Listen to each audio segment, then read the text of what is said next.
At the beginning of the story, we see a clever thief named Morris. The police have arrested him in a bank robbery case, and now they are taking him to Alcatraz, the most secure prison in the world, where he will spend the rest of his life. Alcatraz is not an ordinary prison. It is built on a small island in the middle of the sea. So even if a prisoner somehow breaks out of the prison building, he still cannot run away, because water blocks every path ahead. That is why this prison is known as the most secure prison in the world. Only the top criminals of the world are kept here. But very soon, the reputation of this prison is going to fall apart, because now a sharp-minded thief named Frank Morris has entered this prison, and Morris has already escaped from jail many times before. But this time, Morris feels a little nervous, because this prison is extremely secure. Still, Morris has no intention of spending his whole life here. He wants to escape from this prison as soon as possible. The moment Morris enters the prison, he starts thinking about running away. The guards check him from head to toe, then lock him inside a cell. A guard comes near him and says, "Welcome to Alcatraz." And from here, the real story begins. Suddenly, a bell rings, and all the cell doors open automatically. The officers call the prisoners outside. The discipline in this prison is very strict. The prisoners have to follow every rule, from keeping things clean to returning to their cells on time. Everyone wears the same uniform and lines up for breakfast. In front of Morris, there is a prisoner named Litmus. Morris asks him, "I did not even get a fork. How am I supposed to eat noodles?" Litmus replies, "This is not your house. Whatever you got, eat it quietly." Just then, a dangerous prisoner named Wolf starts teasing Morris. Every prisoner in this jail is tired of Wolf. He tries to control everyone here, and he also has many serious assault cases against him. This prison is full of extremely dangerous criminals. At the table, Litmus asks Morris for some food. Morris gives him his plate, but when Morris looks under the table, he realizes that Litmus is not eating the food himself. He is feeding it to a rat. That night, a guard takes Morris to the warden. When Morris reaches the warden's office, the warden says, "I know you have a very sharp mind. You are also very intelligent. But what use is all that here? Many people like you came here and went away, but no one ever escaped from this place." He tells Morris that the prisoners here follow very strict rules. Someone can visit him only once in 2 months, and even that depends on the warden's mood. The warden is a very cruel and strict man. Even a small mistake can bring a very harsh punishment. The warden warns Morris, "Do not even think about escaping from here. Otherwise, you will be torn into pieces." Morris calmly replies, "No, sir. With you here, who would even dare to think about escaping?" But in reality, from the very first day, Morris has already started planning his escape. During this meeting, Morris gets a chance and secretly steals the warden's nail clipper. It may look like a very small thing, but Morris knows that in a prison like Alcatraz, even a small nail clipper can be used for something big. When Morris returns to his cell, he hides the nail clipper inside a Bible. The next day, in the bathroom, Wolf again starts troubling Morris. But this time, Morris is not ready to let him go. Morris shows his real side. He grabs Wolf and beats him badly. After beating Wolf, Morris gains a different kind of respect in the whole prison. Everyone starts fearing him. After this, Morris is given work in the library. There, he meets a man named English. English is a senior prisoner in this jail. He was also sentenced to life in prison because he killed 2 men. English has spent almost half his life inside this prison. He knows every corner of Alcatraz. He knows everything that happens here. He even knows that Morris and Wolf had a fight that morning. English gives Morris some books. Morris has to deliver those books to the cells of different prisoners. In the next scene, we see an open area where the prisoners are playing different games. There, Morris meets an artist named Doc, who is making his own painting. Doc is a very simple and decent man. He has been serving his sentence here for many years. He loves painting, and he spends most of his time doing it. Doc says that anyone can go mad in a prison like Alcatraz, but because of his painting, his mind is still working normally. Morris asks Doc, "Why did you paint this flower in the picture? There is no flower on your shirt." Doc says, "This is my happiness. It exists only in my painting, not in my heart." After that, Morris looks to his right and sees English standing above. Morris walks toward him, but as soon as he gets close, English's men stop him. Then English gives them a signal, as if saying, "He is our own man. Let him come." Morris goes and sits near English. Without wasting time, he says what is in his heart. Morris says, "Will you help me escape from here?" After hearing this, English starts laughing. He says, "Listen, kid, this is not just a prison. This is a grave for all of us. If you want to leave this place, first you have to die. Only then will your dead body be taken from here to the cemetery." He continues, "Let us say you somehow climb these huge walls, then you cross those dangerous fences, and by some magic you even escape hundreds of guards and get outside the prison. But even then, you still cannot run away, because after that, the sea will stop you. So do not waste your time. Just serve your sentence quietly. At least, you will stay alive." But Morris is very firm in his decision. No matter what happens, he wants to escape from this prison. That night, an officer tells Morris that from tomorrow, he will be given carpentry work. He will also be paid 50 cents for 1 hour of work. Morris immediately agrees to do this job because he thinks that in that place, he may find some tool that can help him escape. The next day, Morris asks Litmus about a way to escape from here. Litmus says, "Oh, that is very easy. Every cell has an air vent. Through that, you can reach the roof. Maybe from there, you can escape." Then Litmus smiles at Morris and walks away. At that moment, Doc warns Morris that Wolf is coming toward him. Suddenly, Wolf attacks Morris with a knife. Morris wraps his coat around his hand and starts fighting him. Just then, a guard comes to stop them, but Wolf attacks the guard with the knife as well. Now the situation becomes serious, and the guard in the watchtower starts shooting. Only then do Morris and Wolf stop fighting. Morris did not know that there was also a guard on the watchtower. Now he starts noticing every small detail about this prison one by one. The guards take Morris and Wolf to D Block. This is the place where prisoners are kept in darkness all night and tortured. It is a cell where no prisoner ever wants to go. Before going in, Wolf threatens Morris and says, "Kid, your death will happen by my hands." That night, Morris has to suffer different kinds of torture. His condition becomes very bad. After staying in that dark cell for 2 weeks, he is finally brought back to his own cell. There, Litmus sends Morris a note through his pet rat. The note says, "Welcome back, Morris." One day, a new prisoner named Charlie arrives. He is kept in the cell next to Morris. Morris and Charlie quickly become friends. Morris then introduces him to his other friends as well. At the same time, the warden starts checking every prisoner's cell without telling anyone. When he enters Doc's cell, he sees many paintings made by Doc. The warden is shocked that Doc's paintings are increasing day by day. Doc has also made a painting of the warden. When the warden sees it, he starts smiling, but no one knows why. The next day, the warden orders the guards to throw all the paintings from Doc's cell outside. This decision completely breaks Doc from the inside, because Doc was surviving only because of his paintings. He loved every single painting he had made. In this prison, painting was his only happiness. And now, even that happiness has been taken away from him. Morris tries to comfort him and says, "It is okay. They were just paintings. You can make more." But Doc cannot come out of this shock. The next day, after seeing his condition, Morris tells a guard, "Please keep an eye on Doc. He looks very disturbed. He might hurt himself." But the guard tells Morris, "Mind your own business." Doc is also given carpentry work with Morris. While working there, Doc secretly puts something in Morris's pocket. After that, he calls a guard. Then, using the axe given for carpentry work, Doc cuts off 3 of his own fingers. He says, "I do not need the fingers that cannot paint." After saying this, he starts screaming. The guards immediately grab him and take him away. Morris looks in his coat and sees that Doc has placed the same flower there, the flower he had painted earlier. Maybe Doc wanted to tell Morris that these people had taken his happiness away from him. Morris picks up Doc's cut fingers and puts them in a box. Then he looks at the guard and says, "Go. Give this to your warden. He will be very happy to see it." The next day, Morris is sitting in his cell. Suddenly, he sees a cockroach going inside the air vent. From this, he understands that there must be some way out through this vent. Just then, English comes and tells him that Doc cut his fingers because his permission to paint had been canceled. He had become so helpless and frustrated that he cut off his own fingers. After hearing this, Morris becomes very angry.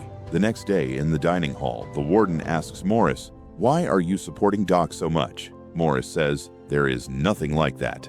After saying this, Morris goes back and sits at the table. There, he meets 2 brothers, John and Clarence. But Morris talks to them as if he already knows them. Actually, John and Clarence were part of Morris's gang in another prison. Now, escaping from jail starts looking easier to Morris because both brothers are also sharp-minded like him. And now, these 3 begin planning their escape from Alcatraz. In the afternoon, Charlie's girlfriend comes to meet him. On the other side, English's daughter comes to meet English. The moment English sees his daughter, tears appear in his eyes because his daughter has grown up a lot in his absence. English feels deep pain because he could not watch his daughter's childhood. On the other side, Charlie's wife tells him that his mother is very sick. The doctors say she may not live for more than 1 or 2 months. After hearing this, Charlie also starts thinking about escaping from Alcatraz. Just then, a guard comes and says that the visiting time is over. Now Charlie becomes very disturbed. That night, he tells Morris, "If you ever make a plan to escape from here, then include me too." The next day, Morris, Charlie, John, and Clarence have a meeting. Morris tells them the air vent in every cell opens toward the roof. And the second thing is this place is surrounded by salty seawater. Because of that, the walls have become weak. He says, "I have a nail clipper and I have already started digging. If I keep digging little by little and make a small tunnel to reach the roof, then after checking that area, we will know how to escape from here." John asks, "But at night, if the guards find out that you are not in your cell, will they not become suspicious?" Then Clarence says, "I have a solution for that problem." He tells them, "There is a barber here whom I know. He cuts the prisoner's hair. He can supply hair to us. We can use that hair to make dummy heads and place them on our beds. After that, even if we go through the wall tunnel and reach the roof, the guards will not suspect anything because fake heads will be lying on our cell beds. But one problem is still there. They may get out of the prison building, but how will they cross the sea?" Morris says to John, "Look, I will need your help in this part. You work in the clothing department. There, you can find raincoats made for the police officers. So steal some raincoats and give them to me. We can use them to make a tube boat and life jackets, and then we can cross the sea." Charlie says, "Brother, give me some work too. I also want to help you people." Morris tells Charlie, "When I dig around the ventilation grill, you will keep watch, so no guard can see us. And when you dig, I will keep watch for you." Everyone likes Morris's plan, and that same night, they begin their work. But the nail clipper is too small for digging the wall. Morris has to put in a lot of force while using it. Digging the wall becomes very difficult for him. His hand also gets hurt, but slowly, he keeps digging around the hole. The next day, at the dining table, he tells his friends, "I need a bigger tool for digging. Digging the wall with a nail clipper is very difficult." Just then, Morris looks at the spoon in his hand, and an idea comes to his mind. He purposely rubs the spoon on his shoe and makes it dirty. After that, Morris calls the guard and says, "This spoon is dirty. Give me another spoon." The others also request the guard to replace their spoons. The guard does not find anything suspicious in this, so he quickly allows them to change the spoons. After that, Morris walks straight toward the table where another security guard is sitting. But as Morris starts changing the spoons lying on the table, John keeps the guard busy by talking to him. Taking advantage of this moment, Morris picks up 2 spoons instead of 1. He hides 1 spoon in his pocket. Then he goes straight back to his cell. At night, English comes to give him a book. Morris asks him, "Can I get any welding equipment here?" English understands that Morris is still obsessed with escaping from prison. He says, "I already told you before, your attempt will be useless because you will get caught and maybe you will even lose your life." He says, "In all these years, I never even thought about escaping because I know it is impossible, but you are stubborn. What can I do? Try it." But Morris does not care about his warning. The next day, Morris asks Litmus for matches. He says, "If you help me, I will give your rat my share of food every day." Litmus happily agrees to this deal because he loves his rat very much. That same night, Litmus passes the matches to Morris. Morris removes 1 handle from the nail clipper because he is going to make a small digging tool with it. Then he breaks the spoon and attaches it to the handle of the nail clipper. After that, he lights the matches and welds both pieces together properly. In this way, he makes a sharp tool. Now Morris starts digging around the vent. Charlie keeps watch outside. If any guard comes that way, he will immediately whistle and give Morris a signal. But while keeping watch, Charlie falls asleep. At the same time, a guard comes there. Luckily, at the right moment, English comes in between and distracts that guard. On the other side, after hearing English talking, Charlie also wakes up. But because of tension, he cannot even whistle, so he drops something on the floor. Morris understands the signal, quickly covers the vent, and lies down on the bed. The guard says, "I can smell something burning here." Morris replies, "Sir, with you around, who would dare to smoke? I do not smell anything." The guard feels a little happy, thinking that at least someone respects him. After he leaves, Morris removes the concrete around the vent. But then he sees that screws are also fixed with the ventilation grill. To cut them, he will need a sharp tool. Whenever Morris gets a chance to go outside, he secretly throws away the cement pieces that came out of the grill. The next day, while working as a carpenter, he picks up a piece of metal. It is sharp, like a knife. But Charlie says, "How will you take this outside without getting caught by the metal detector?" Morris says with full confidence, "I will handle that." When Morris walks out, the metal detector at the door starts beeping. Actually, Morris is carrying the metal piece in his hand. The guard asks, "Why are you taking this with you?" Morris says, "Sir, I thought I could use it to hang clothes." The guard says, "Do not try to be too smart. Give it to me." The guard takes the metal piece from him, checks Morris properly, and then lets him go. But our hero is our hero. Actually, Morris had stolen 2 metal pieces. He brought one in his hand and the second one was hidden inside his shoe. Using that sharp metal, Morris cuts the grill. Now comes the next part of the plan. They have to make fake heads to fool the guards. For this, all 4 men do their own jobs. Charlie asks a guard for some paint. He says, "I like making art." The guard does not refuse and brings him the paint. Morris crushes the concrete taken from the hole and turns it into powder. John collects hair from the barber shop, and Clarence collects old books from the library. After gathering all the material, Morris uses water and old magazines to make a dummy head. Then he paints it and attaches fake hair on top. The result is a fake head that looks almost real. Along with this, Morris also makes fake cardboard covers to make his plan stronger.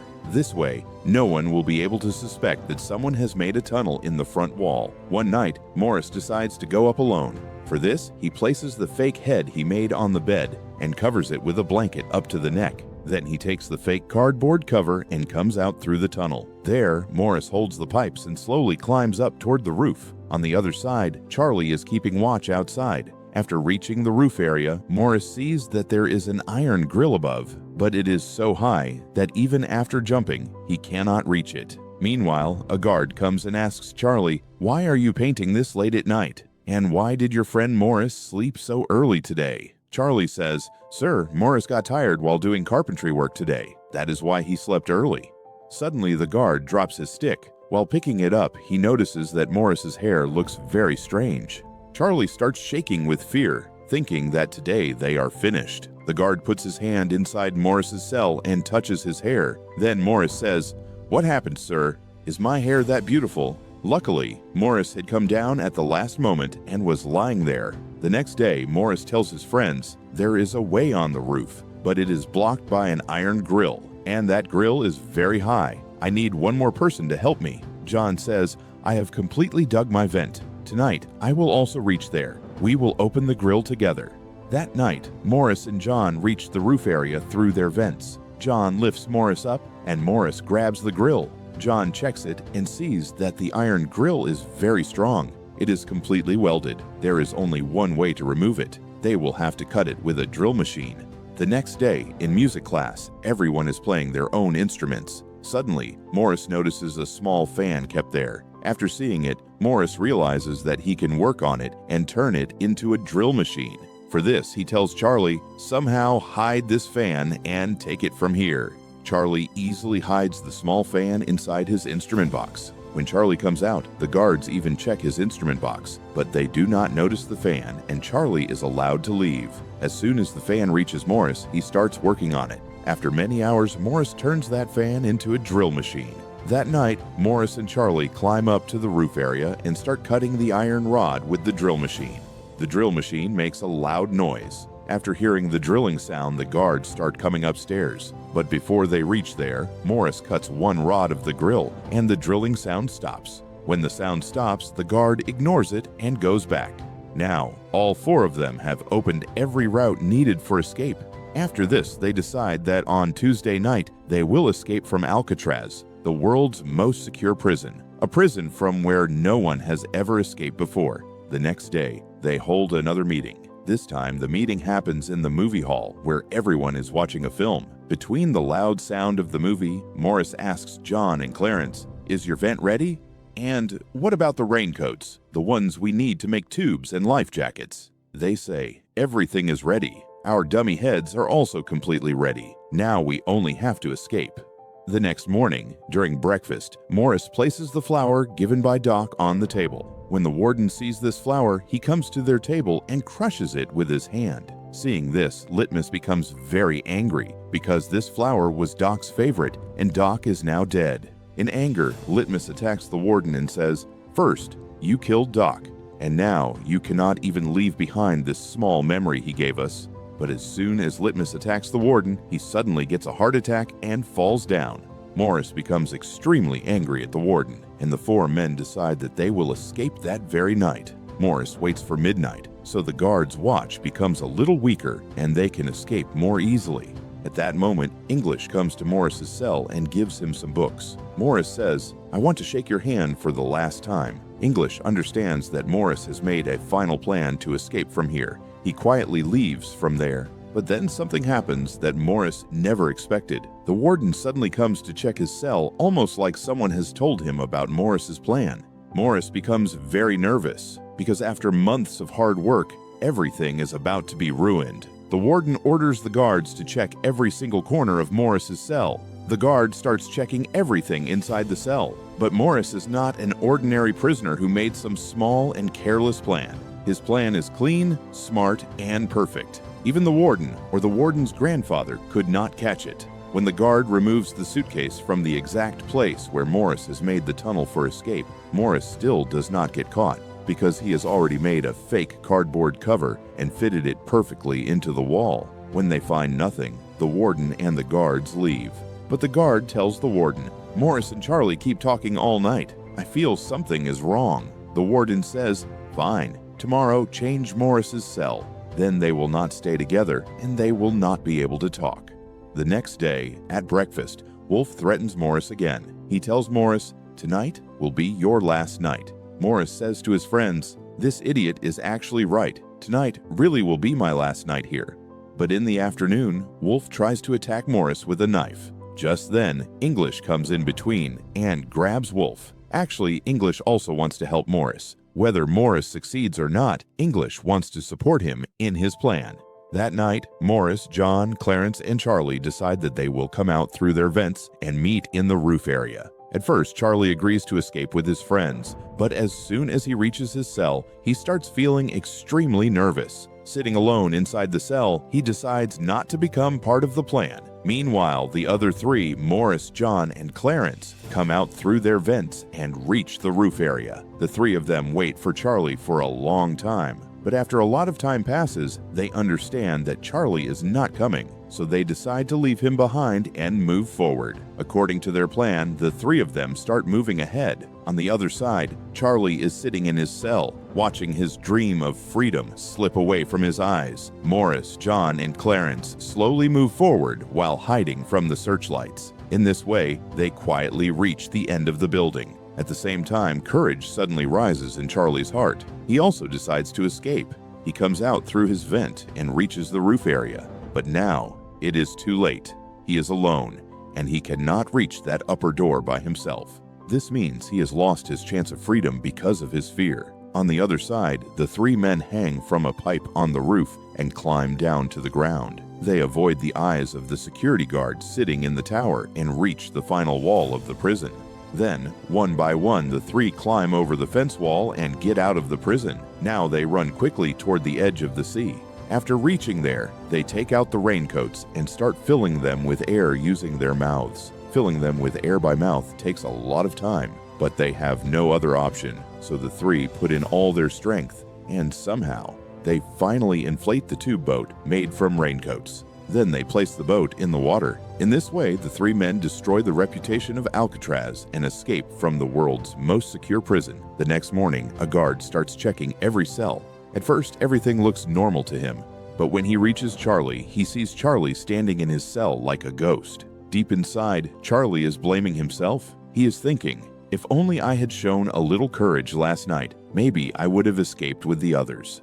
The guard asks, "Why is your friend sleeping for so long?" After saying this, he goes to Morris's cell and calls him, but there is no reply from Morris. The guard gets angry. He opens the cell and tries to grab Morris by the hair and pull him up. But when the guard pulls hard, the head falls down. Seeing this, the ground slips from under the guard's feet. Because Morris is no longer inside the cell, he is outside, enjoying the free world. On the bed, he had only left behind his dummy head. After this, sirens start ringing all over Alcatraz. The news spreads through the whole prison that some prisoners have escaped. The warden starts searching every corner of the prison for those 3 men. When they are not found inside the prison, the warden begins a search operation in the sea. The warden cannot believe that the 3 men escaped. He thinks they must have died in the water, but deep inside, the warden knows that those 3 were very strong. They may have crossed the seawater and may now be breathing the air of freedom. Officers from headquarters start asking the warden question after question. Were you sleeping when those 3 escaped? The warden becomes extremely tense, but then the warden finds Doc's favorite flower there. This means Morris also wanted to take revenge on the warden for what happened to Doc. Then the head of the search team comes and tells him, "Sir, we have searched everywhere, but we did not find their bodies." Now, to save his job and his image, the warden tells him, "Write the report exactly as I say." He says, "Write that the 3 men tried to escape, but they drowned in the water and died." But no one truly believes the warden's story. After this, Morris becomes famous all over the world as a genius. 1 year after this incident, Alcatraz prison is shut down because now no one can guarantee that nobody can escape from there. And with this film, based on a true story, comes to an end. If you enjoyed this video, make sure to hit the like button and subscribe to our channel for more amazing movie explanations.